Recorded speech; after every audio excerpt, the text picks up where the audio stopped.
Rolling? We're rolling. Yeah, that looks fine. Yeah, looks good. And then I could do a little mixing later and post if I need to. So we're back. This is the third episode of the podcast. I have my longtime friend here, Skylar Williams, and thank you for being here today, buddy. Dude, thanks for asking me. Dude, I'm yeah, excited. of course. It was cool getting to reconnect with you for a little bit at the Camp Serene show that we did together recently.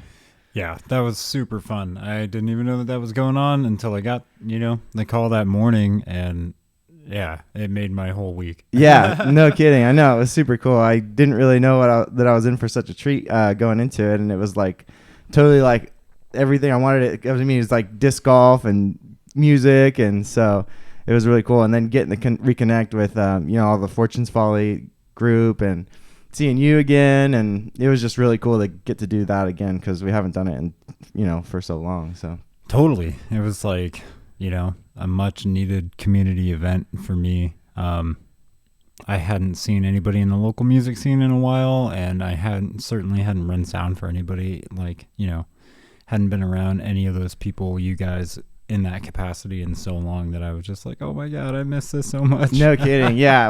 like during and afterwards, I realized like how much I missed it. And dude, it was so cool to be able to do that and see you guys. So dude, super stoked on that. I was so impressed with your guys' set. I was like, how long have they been? I remember seeing like maybe 6 months ago or something on the internet somewhere you guys were starting to practice again. Yeah. But I didn't know if that was like a regular thing or if you guys were just rehearsing for a one-off or something. But I was just like, damn, they sound like better than ever. How are they? This is amazing. Thanks, dude. How long have you guys been back at it? I think it's probably been like a year, maybe a little more. We kind of slowly started getting back into it. Rocky and Aaron and Elijah, they were kind of writing some tunes and just really couldn't stay away from it. I mean, like, it's just so fun playing music and jamming with your buddies, and we've been doing it for so long now. Like, I think we're going on like 8 years or something of, making that kind of music together. And it's just couldn't really stay away from it because it's just so like fun and rewarding. And, now I think nowadays, like, we're going not as hard as we used to. We still want to like write music and put things out, but just not putting so much pressure on ourselves to like be gone every weekend and do this and do that and accept every show. So it's been kind of a nice transition and way to do things. Yeah, that sounds like the way to do it. Like low pressure, like no expectations, no demand. For sure. Maybe I'm wondering if I should turn the gain up a little bit here, just because that bottom one looks a little low, or maybe just get a little closer if you can. Oh yeah, I can talk closer like this. No worries. Yeah. Okay. Cool. Cool. But yeah, man. So you and I have actually known each other for quite a while now. It's been like 10 years, maybe more, huh? Yeah. I'm trying to remember the first band that I saw worked with you in was Don't Ask Alice. Yeah, it was my first actually I think it was my first band. Yeah, my first band ever, Don't Ask Alice. It was like some kind of heavy metal, and at the time you were in Pantheon, and the Eugene metal scene was up and going pretty good, and we had the Black Forest and John Henry's, and you were running sound there, and so it was just a really cool community and a cool time to be a part of that. Yeah, dude. Those were the good old days. Those were like... Absolutely. I had no idea that Eugene had that strong of a metal scene when I moved here. And I found out, and it was just like a really nice surprise. I'm going to get down to your... Yeah, no worries. But yeah, it was just like such a good surprise to see that, Yeah. I was like, oh my God, there's so many good bands here. Dude, there was so many good bands. It was like Don't Ask Alice, The Entity, Pantheon. I mean, there's so many of them. Like, I can't even remember all of them right now. But like, it was just such a cool time, and it's been really cool to see you like go from sound engineering to at Black Forest, and then like working your way up, and now you're running sound for your dad and Tommy Castro. Yeah, that's really cool, dude. Which is cool because I was like working for my dad at a young age, probably 18, 19 years old. It was like my introduction to working in stage production. And so I was always admiring his sound guy and wanting to like get to his level eventually. And so step into his shoes at some point was a huge deal for me. For sure. How was that going? Like that initial step into that, was it kind of like overwhelming at first, or were you totally prepared for it? Or I was nervous. I had run sound for some pretty big bands at that point, but big shows, big productions, but I had never done my dad before, and that to me was more important, and so I was really nervous going into it. Yeah. But it ended up, of course it worked out. It was totally fine, and I had no reason to be like psyched out about it. But very cool. I seen recently on your Instagram, it looks like you're producing a show for him here in town. Yeah. That's cool. So he's going to be coming to Sessions.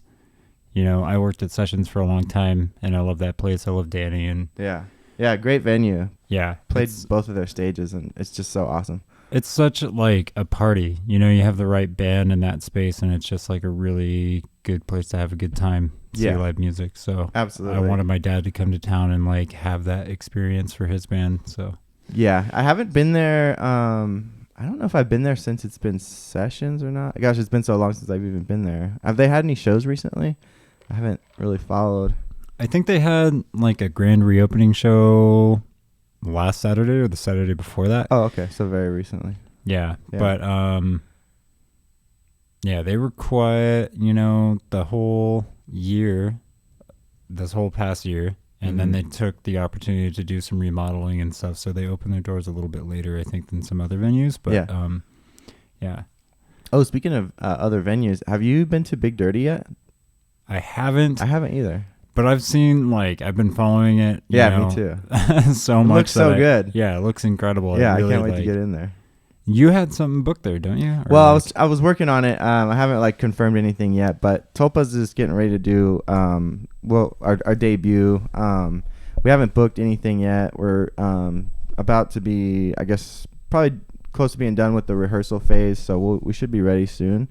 And we don't know exactly, where we're going to do it or who we're going to do it with, but we're definitely planning something. So, are you guys doing, most of your stuff has been recorded and produced, over the internet and stuff like that? Yeah. I honestly, I've been in the band over a year now, probably coming up on 2, and I haven't even gotten to play a show with them yet because, shortly right after I joined, it's all good. Shortly right after I joined, COVID happened, and so there was just no opportunity to play anything. This is the stupidest thing that keeps happening, man. It's all good. I actually haven't silenced my phone, so I should probably do the same thing. It's all good. Well, here's the thing: it is silenced. So have you heard of Tile? Oh yeah. The little USB or these things, so you can find your shit. Tracker. Yeah, they're really cool, really convenient. I use it all the time, actually, specifically to find my wallet because I'm always I always know where my phone is, and I always know where my keys are. But I set my wallet down fucking all over the place. I leave it in my pants from the night before or whatever. Yeah. And I sit on my wallet, because it goes in my back pocket, and I press the button on the tile that's in my wallet, and it sets my phone off and makes it ring like that. And for a week when I first got it, I had no idea what was causing it, and it would I thought my phone was just randomly ringing. I deleted a bunch of apps, trying to figure out where it was coming from. I was like, that's not even an iPhone tone. Where's that? What is that? Yeah. But I finally, I figured out that it was the tile causing it, and it's still a problem today. I messed with the tile for a little bit. The only thing I wasn't because after it's out of a certain range, does it not work? Isn't that what it is? It's kind of mostly good for finding keys and phones and stuff like that. Yeah, as long as you're not too far away from it. It will. What's cool about it is it'll tell you where you last saw it. Or where it last registered. Beeped, yeah. So as long as your Bluetooth is always turned on, then it'll let you know where it last was. And so you can be like, oh, that's probably where I lost it. I invested in this little GPS tracker. It was about $100, but it's really cool because it's battery powered. And I would always take it on tour and put it in the tour bus or in the drum kit or whatever, just in case something like that had happened. or somebody had broken in and stole something. So it was actually a really like good peace of mind, like to have like when you're on the road and like random places. And I've heard like horror stories of people's trailers getting jacked or buses getting broken into, and it's just something that you want to avoid. I've had like actually my truck got broken into one time after I went over to a friend's house and we had some fun. We just did like this little session recording some stuff, but I went to Dubstep that night and I was in the parking garage and I didn't think anything of it. I left my stuff in my passenger seat in my truck, and I came back and my window was busted and I had like lost like about like $2,000 worth of stuff. Oh my God. Yeah. Did you have equipment in there? Yeah. Like I had like my laptop and like an audio interface and like. Shit, I remember that. I think I saw you at like Lucky's or something and you told me about it. Yeah. It was around that same time. Yeah. And I was running sound at Lucky's one night and you would stop by and I was like, oh my God. That was like the first time I really like had anything like that happen to me. So it really like changed my perspective. Like robbery. Yeah. It's fucking lame. Super so lame, dumb. Dude. Yeah. Especially like when you, so music equipment's valuable, but often, if you happen across, of course, people that are like in a position where they're going to be stealing like that aren't thinking in these terms. But, if you find band equipment, if you find music equipment inside of a vehicle, that's not like, a secure bus trailer or something like that. Yeah. Then it's like a local musician that, paid a lot of money, probably more than they've spent on anything else in their lives, to afford that equipment so that way they can play local gigs and stuff like that. So you're really just screwing over a regular person that's probably not in a much better financial position than you are. They've just really invested a lot into their self and their passion. Yeah. And that sucks. That's totally. where it's like the lamest type of instance I can think of stealing is probably music equipment from people that, worked really hard for it. Yeah, absolutely. Yeah, it's just a bummer, like on any level, like no matter what level, it's like, I feel bad for like the professional touring bands that, get their stuff broken into. It's like, and that's how they're paying their bills, and like that's their livelihood. Yeah. I mean, it's like, at every level, like you said, it's shitty no matter what. But when I think about like that, it's like, come on, just leave it in the, you know, you stole this out of the back of a Civic or something. Yeah. Such a bummer, man. Let's see. I've got a bunch of things here actually that I wanted to ask you about. So, being a sound guy, like kind of want to ask you, like, what are some of your like favorite bands that you've gotten to work with and like run sound for? Because I know like there's, been some really cool bands through the Black Forest, and like, I've seen you work with a bunch of really cool bands. So. I'm trying to think. Probably one of my favorite bands that I've ever worked with and like developed a really cool relationship with are my friends in Bentney. Okay. Have you heard of them? I've heard of them. I don't recall their music. Yeah, they're like a progressive art rock band. I think they pretty much consider themselves strictly prog now, because that's like the best genre category that they, fit into, but they're just really like, their music's really out there, but they're just incredible musicians. They're all Berkeley, alum. Oh, okay. Berkeley so super smart with the writing and stuff. Yeah. Really, really like technical, proficient players that know like, modes and stuff cool. like that. Yeah, very cool. Yeah, I've gotten to work with some cool bands like at the Black Forest. Even like, I played with Fallujah there. I didn't get to play this show because I think I was like busy on a trip or something. But actually, my band at the time got to play with Archspire, which was really cool. I was gonna say Archspire next. Dude, I know they're so cool. They're like so technical and fast, and I love their singer, the vocalist's style. Yeah, me too. They're so cool to work with too. I worked with them twice. The first time they came through on a tour with Fallujah. You played that show. Yeah. Oh, I didn't. I was at the Fallujah show. That's right. Yeah. I played the Fallujah show. I remember such a good package. Talking with the drummer that night and just having like the best like heart to heart, and just like I said, like heart to heart. So I was just like bawling talking to the dude, and he was just like the coolest guy. Yeah, so Spencer, Spencer Pruitt, I think his name is. I'm still like Facebook friends with all those guys from like shows we did 6 years ago. He's an incredible drummer, dude. He is. Got chops, like it's just insane, dude. They were definitely at the top of my list of cool bands I got to work with. Yeah. The second time I did a show with them, it was just with their guitar player Dean. Like Facebook messaged me, and we just like Facebook messaged back and forth the whole way through the process until the night of the show. Nice. And they were just like super grateful for everything, you know, like those shows with no cover and stuff never paid a lot of money. Yeah. But they were just really like thankful to have a place to stop and get some gas money and sell some merch and like play with some cool local bands and have a good time. Yeah.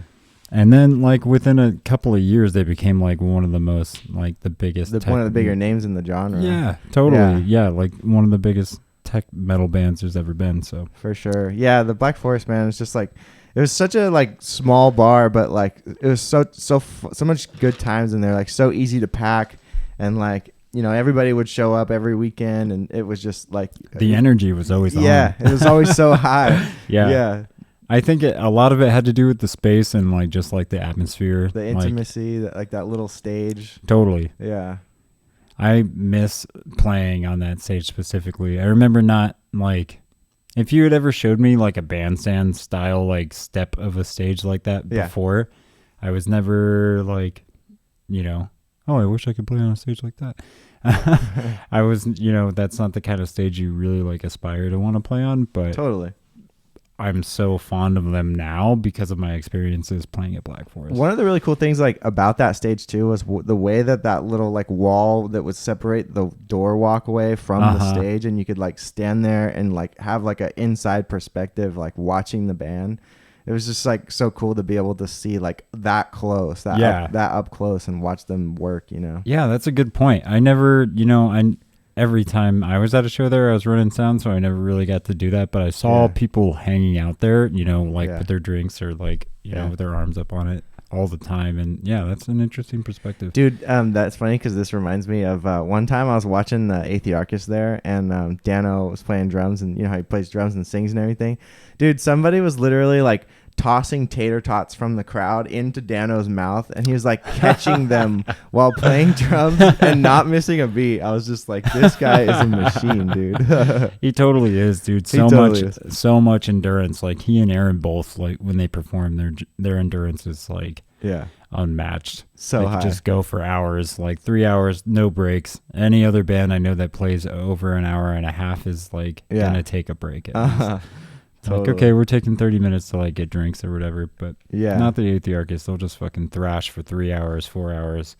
Whatever. And they both sing and they both play. Like, that's really cool. That's something that like I really want to work on, because it would be really cool to be able to contribute. I think, especially in the reggae band, that way, you know, to like do those like backup vocals or something, like, you know, to add that way would be really cool.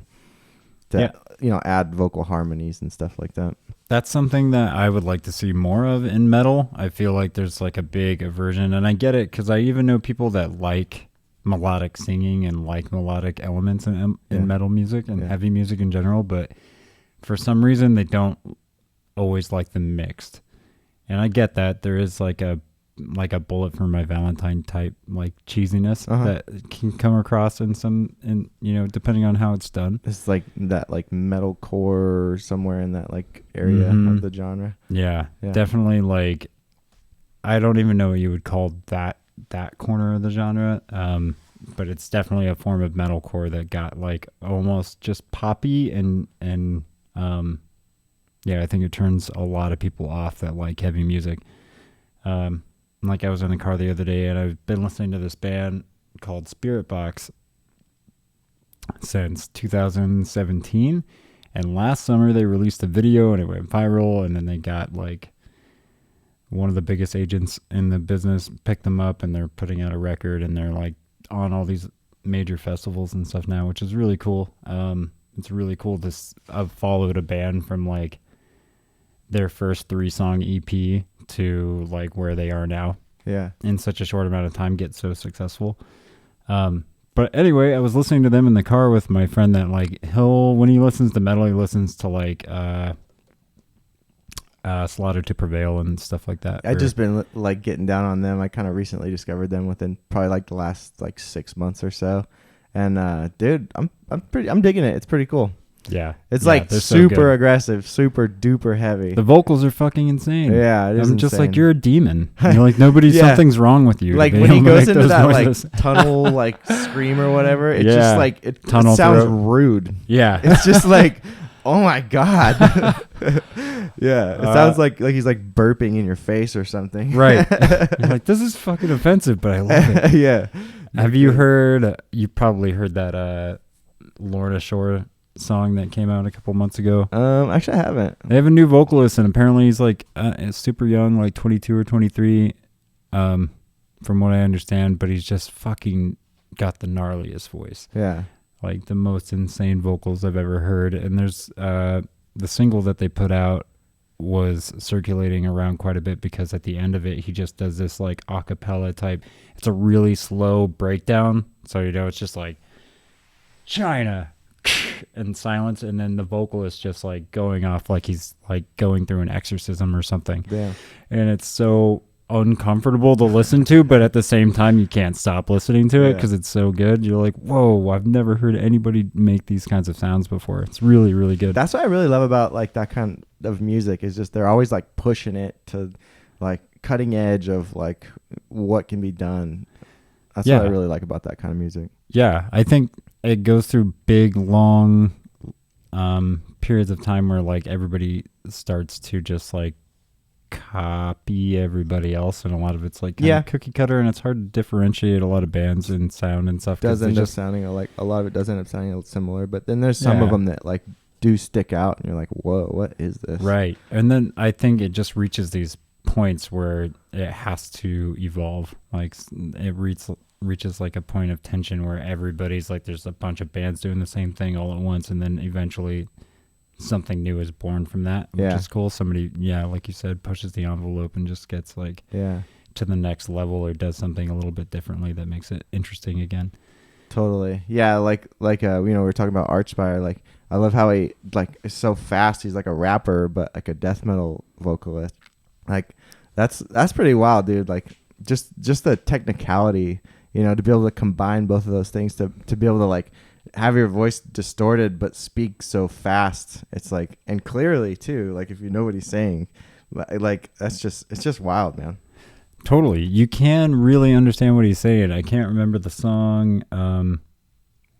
It's on their first record, Fathom Infinite Depth. Yeah.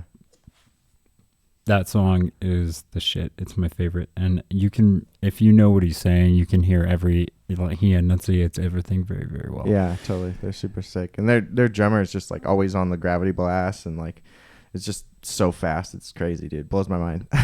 I worked on my vocals a lot this past year, like through quarantine and, over the course of 2020. I was like, I've always struggled with my vocals a lot.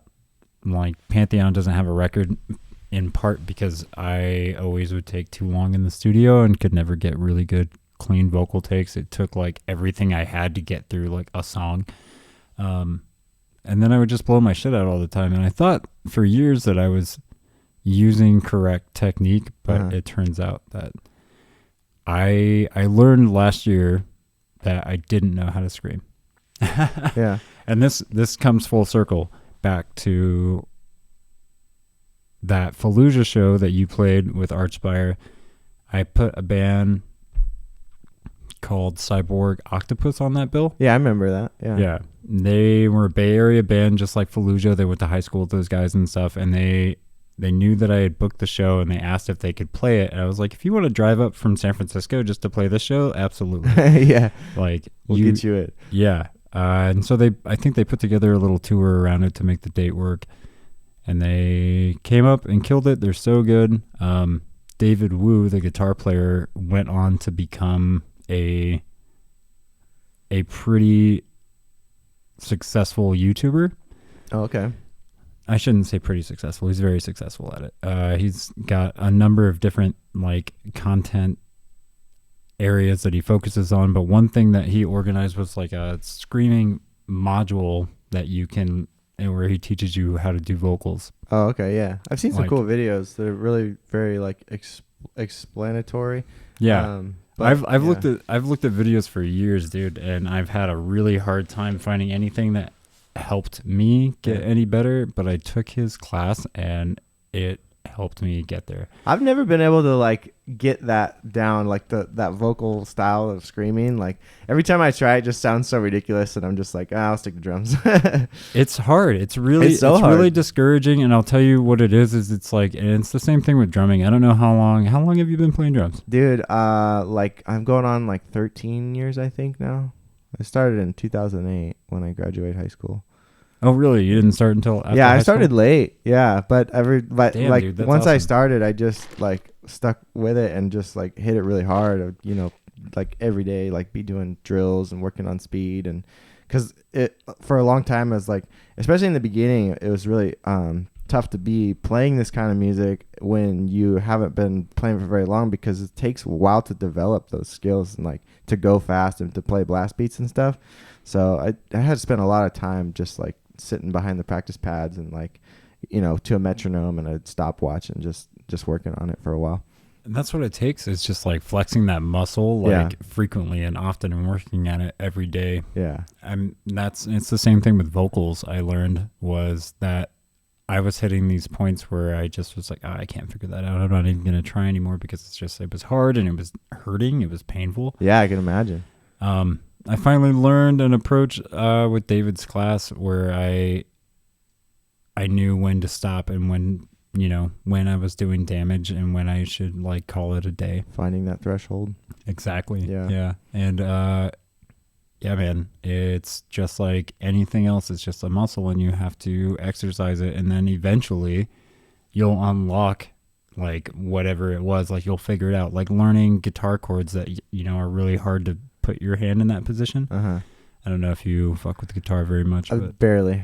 Yeah. But it is like, that's what made me stop, was my hand, cramping. It just like doesn't want to do it. Yeah. Eventually you get to a point where all of a sudden you can do it. It'll just happen one day. Like you'll pick it up and then it'll be there. And you're like, oh, I just worked at it hard enough that my body eventually like decided to cooperate. Yeah. Build up the strength or the flexibility, whatever it is that you need to do it. And now like you get to a place where you can't imagine not being able to do it anymore. Yeah. So it's interesting, like with that style of vocals too. It seems like there's some guys who like push really hard and scream super loud, and then there's other guys who like don't use a lot of volume and kind of like maybe like let the mic or the gain like do a lot of that and just focus on the technicality of like what's coming out. Yeah, so like Ollie from Archspire, I'm pretty sure they brought a rack for their in-ears, and in that rack was also like a vocal processing chain, I think,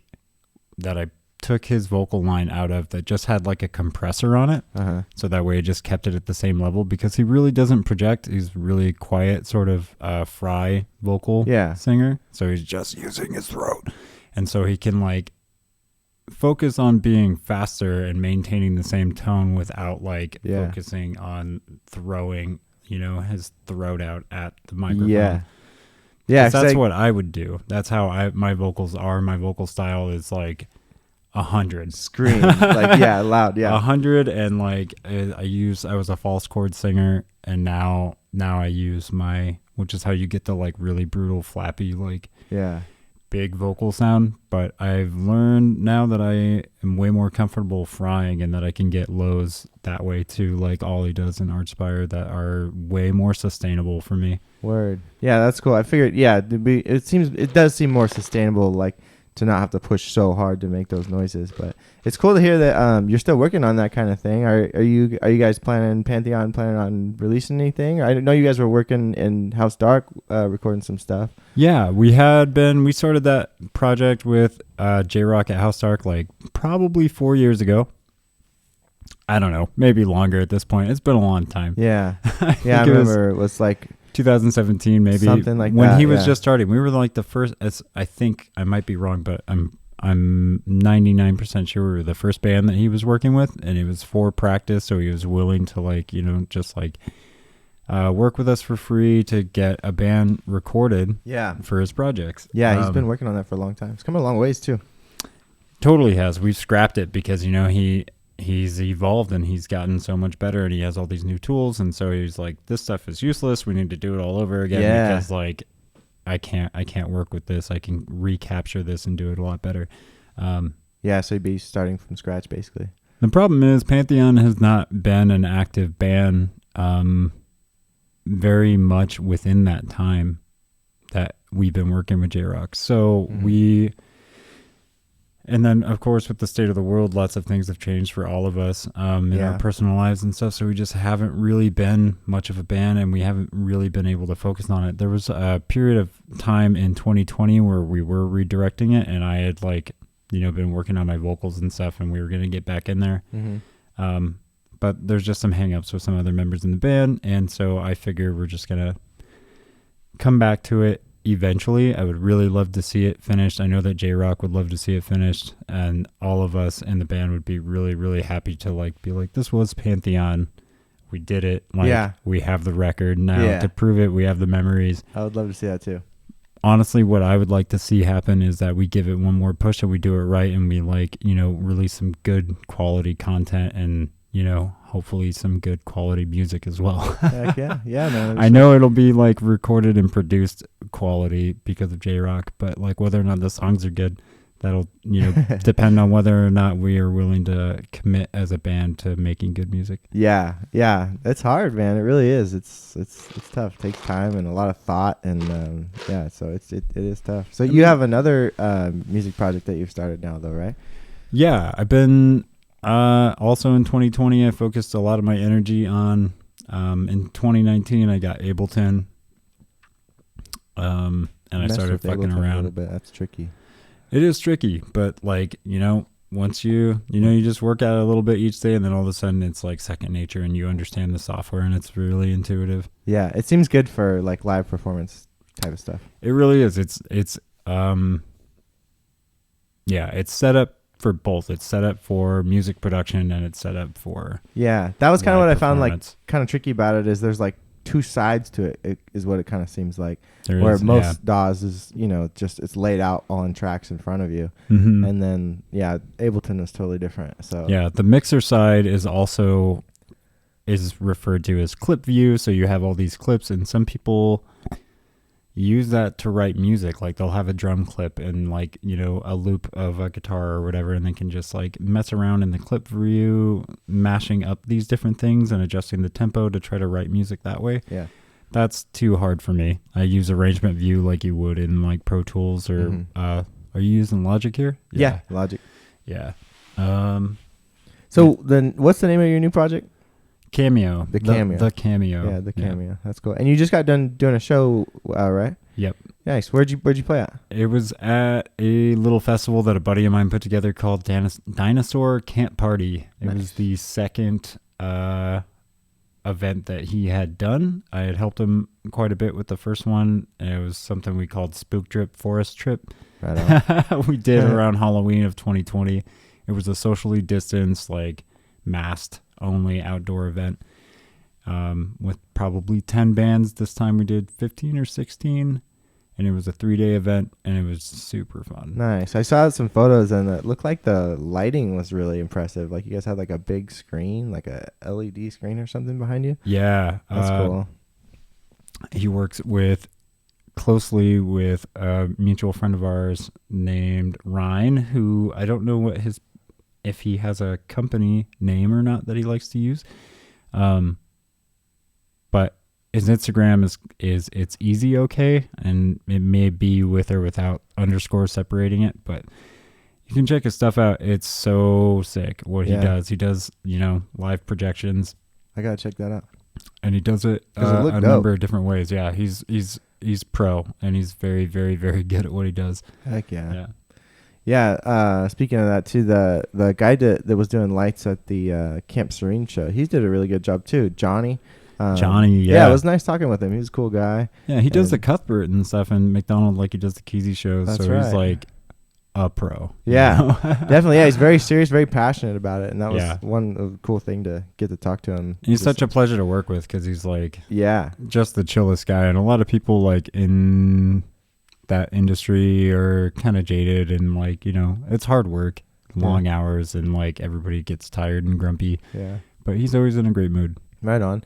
So, what kind of music are you making?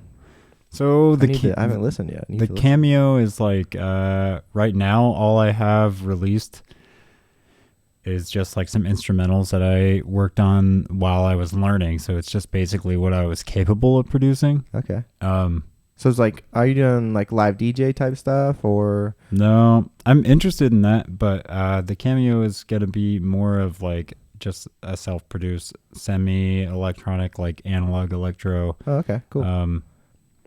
Kind of indie electronica. So you're playing like keys and drum machines and stuff? Yeah. Yeah. So I'm just like basically making beats and, you know, putting down a variety of instrumentation, just whatever I think fits the track. Nice. And eventually, like, I've started incorporating vocals, but I haven't released anything like that yet. Okay, cool. Yeah, I experimented with some stuff kind of like that a while back. I think it was around the time I was working at Guitar Center, so this was probably like 2016 or 15. But what'd you use? I was using Logic, and I had a little MPK Mini, and I was using the software that comes with that. But I was trying to make like dubstep because I've been wanting to do this project for a long time now, where I want to mix like hardcore dubstep, like wobbles, nasty dubstep with like technical drumming, like blast beats and just heavy breakdowns and stuff like that. I just think that would be really cool, fun project to do, like a 2-man project, and it'd be like super simple to set up, and like it would just be, there's so much potential there for it to be really, really fun. How do you imagine doing it with like live drums and stuff? Yeah, like a sick drummer and a DJ. I think that's really, really sick. I saw this band that was a similar project. They definitely were doing electronic music. They opened for Pretty Lights, and I'm pretty sure that they were in like his full band ensemble. They're called Break Science, and it's a drummer and a DJ, music producer, and it was so dope. Like, yeah, I bet it would be sick. So fun to do something like that. And you're really onto something because there's so many parallels in dubstep and heavy music. Yeah, it's very choppy, like it's technical and like just nasty. Yeah, you know what I mean? Rhythmically, it's similar and it's really dirty, and yeah, I think that would be, it's aggressive. Yeah. Aggressive, yeah, would be sweet with just like big wobbles, you know, yeah, blast beats. Yeah, it'd be super dope. Yeah. I am sure you discovered that like sound design for dubstep and stuff is pretty tricky, complicated. Yeah, it's tricky. Yeah, it's very like meticulous and, you know, painstaking type of work to get into. You're literally shaping sounds, like the waves that come out of the machines that you use. It's synthesis, and if you understand the fundamentals of synthesis, it's like, that's complicated enough. But if you understand it, then you have a much easier time getting into that world. Sure. But it's still like very advanced. Yeah. Yeah, and like I said, so I was using some of the softwares that came with the MPK Mini, which was, one was like Wobble, and I can't remember what the other one was. And they had some cool patches on there, some that were like already pre-designed, or some that you could like use as a bass and then kind of tweak and get cool stuff out of. But they had some cool ones in there, and I just love also too like the fat drum beats on like dubstep, where it's like you know, like those snares and stuff. It'd be cool to incorporate like some of those electronic sounds on the acoustic kit with like triggers, so you could have like different kits set up for each song. Say like on this one I'm gonna use an 808 kick, and in this section I need to switch over to have like a metal kick so I can do this blast, and that'd be really cool. Ableton has this feature called Drum Rack, and I'm pretty sure that in a live, if you're using Ableton Live, you can just set up multiple drum racks with a whole different kit sound depending on the song that you're using, and then you just like live enable it. You know, you arm it so that way your kit triggers that would be a whole different drum kit. That'd be a way to do it too. I have the SPDSX over there, and that's a really useful tool too, because you can like add external triggers. It's got 9 pads built into it. And you can you can load your own sounds onto it. Like really anything you could create on the computer, you could move it over into there and assign it to whatever drum you want to. But see, I'm just thinking like inside the box DAW. Like, how can I use a DAW? Because I've never fucked with any of that. But there's so many ways to approach it. That's why I love about like music technology stuff. Is like I've always thought of it as like Legos for your ears. Yeah, because it's so adaptable and interchangeable and.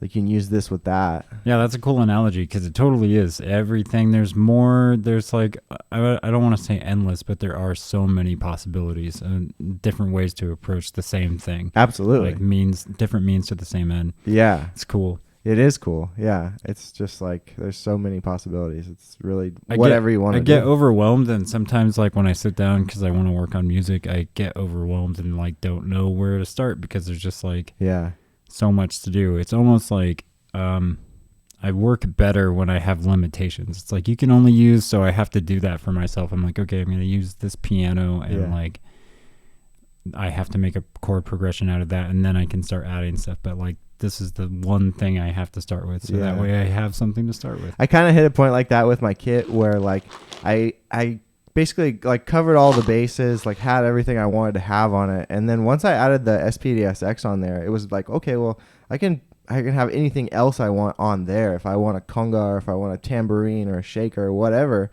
I could just put it over there, and I don't have to have all this extra physical stuff, and get the same result. And it's been a really useful tool. And honestly, like I've barely tapped into the potential of that thing. It's really useful. Yeah, I think it's like there's so much gear out in the world and so much stuff available that I think any one individual probably doesn't use it to its full potential. Yeah. You need something because it helps you. It gets you like it serves one purpose in a project that you're using it for. Totally. And, sometimes that's it. But there's some things in my world that I'm like, this is really versatile, and I know that I can use it for a lot of things. But yeah. So what's your rig look like that you're using for Cameo? So I just did my first show, and I had to figure that out. I was just like, how the hell am I going to do this live? So it consists of my laptop, which I don't like. I don't like being a computer performer, but everything runs off of Ableton, so I have to. And then I have a Novation Launchpad that basically puts my set list in my DAW onto a tangible like grid of buttons and lights, so that way I can see it. What machine is that you have that you're using for your buttons and lights and stuff? It's called the Launchpad. The Launchpad. Yeah, and it's really cool. Really handy little tool. You might have heard of an Ableton Push, and it's kind of similar, but the Ableton Push is like way more advanced, and like you can use it fully as a controller for Ableton, where with the Launchpad there are some things I still need to hop back on my mouse. That's probably nice having like a controller for the DAW, even that way you're not like using your trackpad on your mouse or that's totally that's what you want to avoid. It's like an unspoken rule. It's like, don't touch the computer. Yeah, dude, it's been crazy. Like with Tulpa's kind of integrating the computer into a set, because this is the first band that I've played in that's like played live to a click and had samples coming through at certain specific moments and things like that. And so like that's really like the last thing. Like we're there, we can play a set, but we just kind of want to have it set where like as soon as we get on stage, you hit play and don't have to think about it until the end of the set, and everything is just ready to go. Like all the songs are in order and all the transitions are dialed and stuff like that. Are you gonna have like ambient transitions and stuff like that, like backing tracks? Yeah, totally. No, that's great, and that's how like a band like Tulpa's should do it. That's how all like progressive death metal and it adds so much to like doing it. Just the theatrics of the show to have those like droning noises in the background, or like that sub drop right before the breakdown, or totally does, instead of the awkward silence where like the singer, vocalist has to like break character to be like, hey guys, this next song is another one. Yeah, and you can plan it out so that like there are those moments in the set where you say what up to the audience or whatever, but it's just nice to have everything just pinpointed exactly where you want it to be, and like know exactly what to expect. And tempos aren't going to change because, you know, you're excited and you're rushing things live or whatever. It's like you're playing stuff exactly the same. And, you know, just the quality really comes through that way. Performing live with Ableton, I kind of do the same thing. And you can set up your DAW to run that way. I know other people that use Ableton to not only do that, like to run backing tracks and stuff like that and the click for their metal band, but they also get it to control their light show. Yeah. And that shit's beyond me. It's I don't know layer. how you do that. I don't know how. I've never looked it up. Same. But I've talked to a couple of guys that have done it, and I've seen people do it at Black Forest and stuff back in the day. A couple of the bands that I booked actually did full, like, really sick light shows just off of Ableton. Yeah. It was amazing. And you could do something super dope with even like a simple setup if you program it right. You like, you know, all you would need is maybe like 4 or 5 lights, you know, strategically placed like on each player or whatever. Mm-hmm. I mean, you could do a lot really with. And then you MIDI control, like you type in some MIDI information that makes triggers the lights to go off at whatever times with the song. Yeah. That would be a super cool thing to add. I bet what they do is they take, like, I don't know, like the kick track or, like, you know, and convert it into MIDI and then apply that to whatever track is controlling the lights. So like Nathan actually uses like when we're playing, his pedal board is plugged into my laptop as we're playing, and it's actually switching his pedal effects. So he doesn't even touch his pedal board. Like the pedal board is automatically switching through effects when it's supposed to.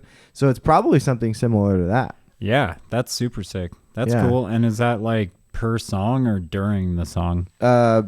Each song has its own programmed, you know, things to do. Oh, Yeah. cool. Crazy. Yeah, pretty wild. And so, yeah, it's been really cool, like, just getting to integrate all that stuff into playing live, because, like, I've always wanted to, and it's been really cool to be able to do. I've always wanted to do that too. I've just, like, I don't know, I've never been with the right group of players takes that a were lot also of interested. Patience from people, because a lot of people at first, you know, when they start running into little bugs here and there, they get frustrated and they're like, I don't want to.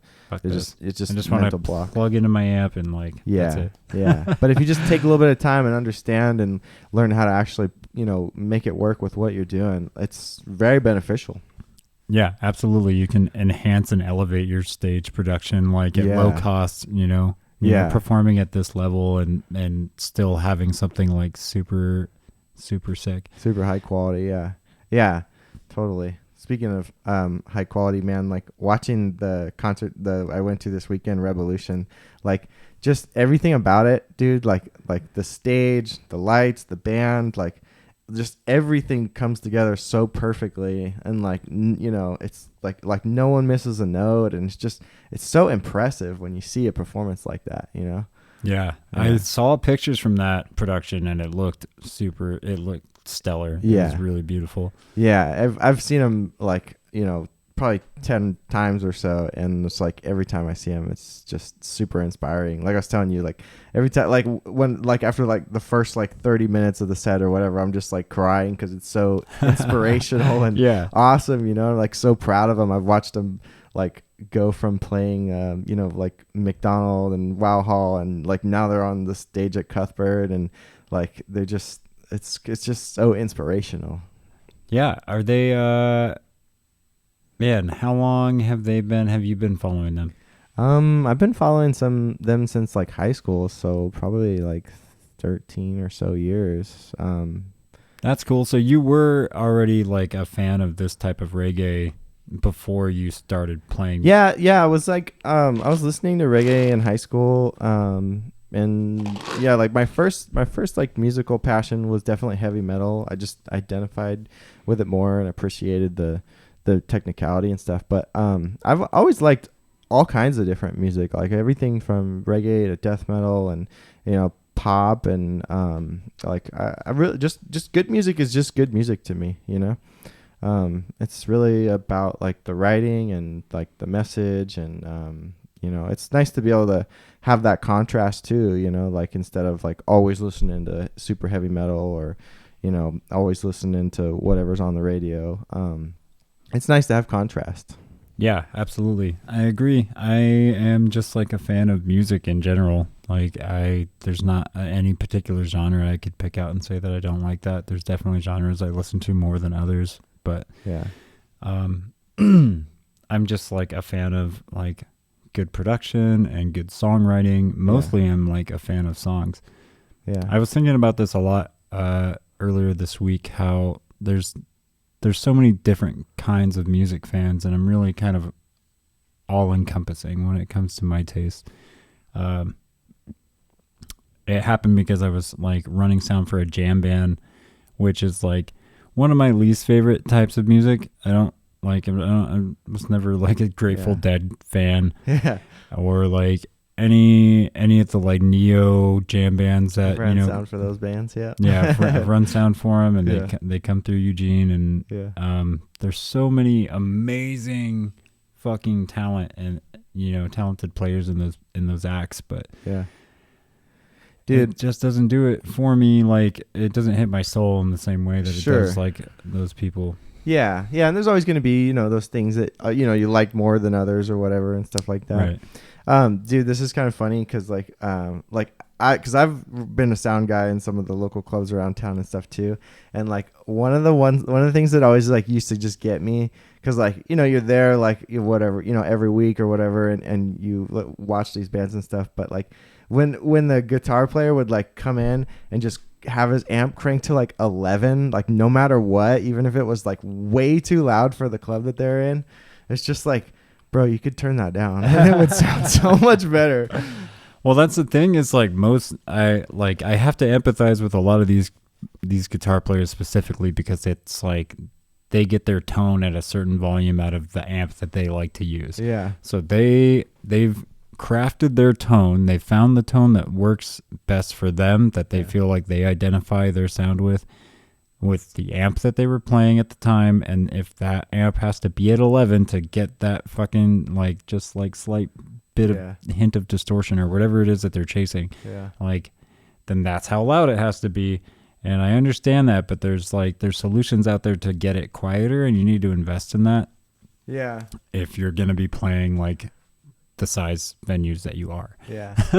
But I mean, just running sound for bands has, in my experience, has been really mostly pleasant, and a lot of fun. Yeah, me too. Worked at Lucky's for a while, and I was running sound for bands there and doing the Broadway Review burlesque show, and that was really interesting, like kind of getting thrown into that. Like I was like a fan of it for a long time, and then all of a sudden they needed a sound guy, and I just hopped in, and like it was really crazy and like interesting to learn. And like one of the things about that show, like being the DJ, the sound guy for that show, you're kind of like you're doing all the transitions and making everything happen, trying to make everything happen smoothly. And when you mess one of those up, or like you play the wrong song or something like that, like everybody just like turns around and looks at you like, what's going on. And so you're just like panicking, trying to figure out like what song you need to play, or why something's not playing, or like whatever's going on. But that was really fun, dude. So that's like we should talk about that, because I was the guy before you. Oh, okay, yeah. I had Ditto had asked me to. They needed a new sound guy. He asked me if I would do it. He thought of me. That was when they were transitioning to Lucky's. Yeah. Like, he had the idea. He was at Black Forest one night. He was just like, I just had this idea that you'd be perfect for it, because you already know the show. You're a fan of it, and like, you know how it works. Like, it would be great if you could be our sound guy. Yeah. And I was so honored. I wanted to do it really bad, and I tried it out, and I was like, this is less like being a sound guy, more being like a DJ. A DJ, yeah. Yeah. But like for a DJ for a like production. And I found it really complicated. It's very specific. Yeah. It wasn't something I had ever done before, and it was super challenging for me. So when you stepped in and you were just rocking it, you had like no problem. You asked me, like, I told you if you needed any help, like, let me know, because I'd been doing it for a few weeks. And you were like, I think I got it. And then you just rocked it. Yeah, dude. It was really like, it was pretty wild. Like I said, it's very specific. So like everything has to be like super in place. Like, the host goes up there, he does his talking. You got to make sure the mic's running or whatever. You got some background music on. make sure you're playing the right relevant song, kind of music or whatever. Host gets done saying whatever, announcing the girl, lights go down, music goes off. You make sure you got the girl's song that's on stage, like the right song, queued up. And then, also too, I'm, sitting next to Scotty, the light guy, which was totally fun getting to work with him. He's I love Scotty. Yeah. He's the best. Yeah, he's great. And then, he gives you the cue. Okay, she's up there, and so you hit play and then lights come on, music comes up, and yeah, just everything has to be like perfectly in its spot. And then if it's not, like, everybody knows. It's kind of relatable to drumming in that way because, like, if you mess up, people know. Oh yeah, yeah, throws the show off. Yeah, yeah. So it was really important to have like the set list beforehand, organized, and make sure you have all the correct things downloaded because they would send you different set lists every week, and then having on top of that like your own playlists set up to pick music from that would be that would match the vibe of the show, and right. Also too just like reading the room and seeing like what kind of crowd you're trying to entertain. And it's that's all really important to making like an event like that sustainable and like lasting. It was really fun. I'm definitely glad I got to do it. Yeah, me too. I'm thankful for the experience. I was going to school at the time, and it was just like it was too much for me to wrap my head around.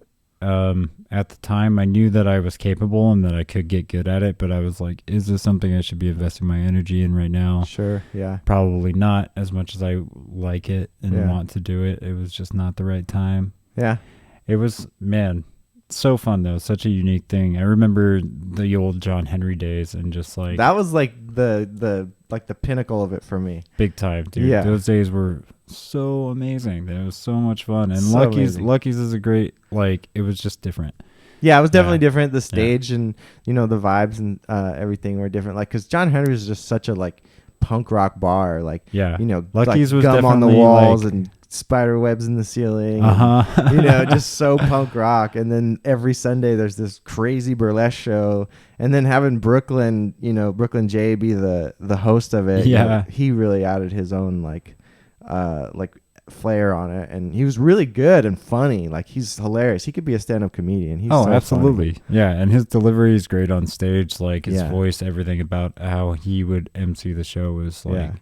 Awesome. And Ki also would MC the show every once in a while too. And Ki was one of my favorite hosts because he was so hilarious with his comedy. His jokes and shit were just that's right. He did do stand-up comedy too for a long time too. I mean, as a host, he would just he would tell jokes in a comic type delivery, and it was just so good. I remember just talking to him after the show being like, you're my favorite host because you're so hilarious, and I know that you're not here to be a comedian, but you should be because you're killing it. Totally agree. It's that was the first time I guess that I recognized or knew who Ki was, and now it's really cool to see that he's opened up this new venue, the Big Dirty, and to see it doing so well, and just it's really amazing to watch. Yeah, it really is. I've been a fan of him since those days. That was my introduction to Ki, was seeing him host the burlesque show and then meeting him outside, telling him that I thought he was funny. And then I was checking out Architects too back when he was doing that, and that was pretty dope. Dude, yeah. I got into his hip hop, and I've watched his rap battles on YouTube and stuff. Oh yeah, his rap battles are sick, dude. They're so good. Yeah, he's so clever, such a smart and guy, off the dome, just quick, dude. Yeah. That's right. I forgot about those rap battle videos, dude. Those were sick. Yeah, I've shown those to quite a few people because I thought that they were so good. Yeah, I'm stoked to see him doing so well. It's no surprise, No kidding. He's definitely been really smart. He was managing Level Up, which, from what I understand, I don't know the ownership or anything of Level Up, but I know I heard through the grapevine, just working in the bar industry, that the owner of Level Up hadn't owned a bar before, and usually that's a death sentence for a new bar. If it's probably not going to make it past its first year or 2 years, because if it doesn't have good management. And the owner of Level Up pretty early on, I think, hired Ki to be the bar manager, and that place was crazy successful. And so it's the obvious next step in my mind is for that person to like open their own place. Yeah, and I love that he's opened like a bar and a music venue. Like, yeah, that's really cool. and that he's open to doing all genres. He's not just like, Yeah, this is like, this place is the vibe for like an EDM like festival type like, you know, environment. Yeah. But we're not stopping there. We're gonna do hip hop and we're gonna do metal and we're gonna be a music venue. Yeah, and that's how it should be. That's such an excellent approach. Yeah, totally. I think will be like, it might feel strange to see a metal band in there for the first time, but I'm sure that it would be, you know. Yeah.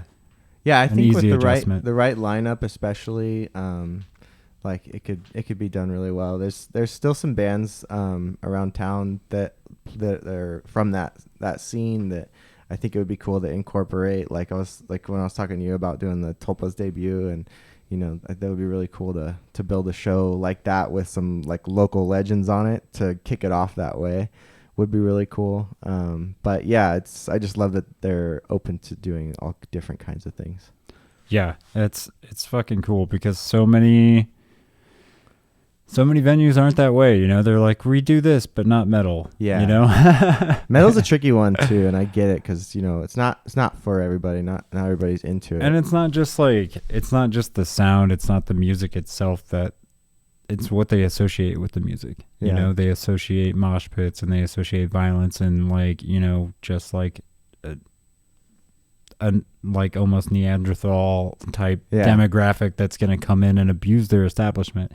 Which, man, you know, like at Black Forest, the metal crowd would police themselves better than anybody else. They would get like, crazy, but it wasn't, they were like destroying things. They were just having fun. No, they're just having fun. And they would be like, if anybody did do anything that was destructive or like abusive towards somebody else, like there's always somebody right next to them to like diffuse the situation and like be like, you know, put that bar stool down or whatever it was. Yeah. Yeah, totally. We had very little issues at metal shows specifically over the years that I've been to. Yeah. Well, cool, man. I guess we're over an hour now, so if there's anything else you want to go over, we certainly can. But I was thinking, man, what else didn't I say? I know, get lost in the conversation. Yeah, I didn't really have anything. Planned. I was coming in just kind of like, that's cool, because that's kind of how I like it. Yeah, I just like it to be chill. It doesn't have to be anything. And you know, I actually took a bit of a break. Like I cranked out the first 2 episodes, and because I talked to TJ and he was moving out of town, and I was like, oh, well, it'd be cool to talk to you before you leave town. And so we did our thing, and then right after, Zach hit me up, and I was like, yeah, dude, I'd love to have you. And so had him on, and that was cool. And then I just took a little bit of a break and just didn't want to put a lot of like pressure on it or try to make it be anything it isn't. But it's really cool. It's been nice to be able to talk to, you know, my friends and people that I know from the scene, and just to tell stories, and I think that's really cool. Yeah, you're really good at it. You're a good interviewer. I listened to that talk with TJ because I was interested, and TJ interviews really well. It was like, it was a really cool conversation to listen to. Super easy to talk to. I mean, especially like for people locally that know the same scene and stuff, I think would be really interested in checking it out, because it's like, oh yeah, I know who you're talking about. I know those bands, or they know you guys. Yeah. Yeah. And there's so much talent in this area that, like, you know, I am connected to, that I think it'd just be cool to have them on and just tell their stories, you know, bands and burlesque dancers, sound guys, light guys, you know, anybody from the scene that, you know, has something to say. Yeah. I guess I did think one question you might have for me was like craziest stories, like from shows or something. Oh, like that. Let's hear if you got one. I don't. No, that's fine too. I don't. Not that I could remember anyway. Yeah, I think maybe like the craziest show from like my bar sound guy days was we did Across a Cauda. They were like Oh, I remember that. Yeah, they're Yeah. from Middle Iraq. East. Iraq, yeah. Yeah. Yeah, that's right. I do remember when they were in there. That was cool. They were Getting the to watch only metal band in Baghdad, and they That's right. migrated to the United States, and Yeah. then they like went on their first tour, and Black Forest was one of the first stops. That's And right. it was insane. We had crowd surfing in the bar. Like, Yeah. it was Yeah, that really- was cool. And then really like I insane time. learned about them at that show, and then like watched their documentary, and it's very interesting. Their practice space got hit by like a bomb or something like that, and yeah, Yeah. just really wild and inspirational, really. Yeah, super cool to end up like, connecting with those guys in such a way, because I was familiar with them before. Like, I knew about them because MTV or some outlet had done a documentary about them that aired on MTV. Mm-hmm. And so I knew a little bit about their story and who they were. And then when I found out that they were going to come and play, it was just like, what? Yeah, what? Get to work with those guys? We went to this crazy after party afterwards, and we were there till like 4 a.m, and they had sent their driver. They had a friend on the road driving the van for him, and they sent him to go stay at the hotel because he was tired and didn't want to party, didn't drink or something like that. I ended up driving those guys around until like 7 a.m. Oh, wow. in my car, trying to find where he had parked, like what hotel he went to. We were just going to every hotel looking for their van, because he didn't have a phone. Like, they didn't send him with a phone So or they were anything. just separated. Yeah, they had no idea where he was and where they were staying. Oh so my gosh. So what did you guys end up doing? How'd you find him? I just took him back to my house, and they slept there, and they woke me up at like noon, and I drove him to Black Forest, and he was there waiting for him. Oh. He was just like, I went to bed, sorry. Oh, man. That's too funny, dude. Yeah, that was a really cool experience though, and they had fun, like, staying over at my place. They were fine. Heck yeah. That's cool. Well, dude, thanks so much for coming and doing this, Dude, man. thanks for having me. I course. love what you're doing. Yeah, and thanks, let me man. know when it comes out, and I'll For share sure. it. Yeah, it should be pretty quick. Once I get them recorded, it's pretty quick and easy to put them out and post them. So I'll definitely let you know. And if you ever want to come back, just let me know, man. Yeah, maybe we'll do a take 2. Yeah. Yeah, I'm down with it, man. Awesome, dude. All right, buddy. Thanks. Thank you.